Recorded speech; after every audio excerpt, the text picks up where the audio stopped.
Hi friends, നമുക്കിത് വായിച്ച് നോക്കിയാലോ. ആത്മീയ വളർച്ച പ്രാപിച്ചവരെ മാതൃകയാക്കുക. നോക്കിയാലോ എന്താണെന്ന്.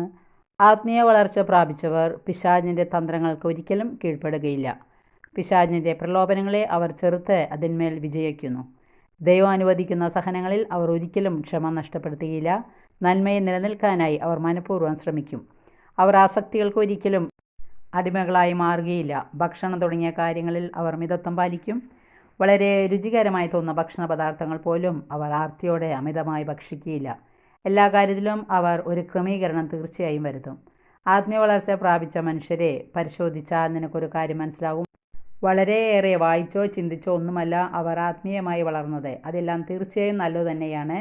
വിശുദ്ധിയുള്ള ഭക്തിയുള്ള പ്രാർത്ഥന വഴിയാണ് അവർ ആത്മീയമായി വളർന്നത്. പ്രാർത്ഥിക്കാൻ. കർത്താവായ ഈശോയെ, പിശാചിൻ്റെ തന്ത്രങ്ങളെ തിരിച്ചറിയാനുള്ള കൃപ എനിക്ക് നൽകണമേ. Okay, thank you.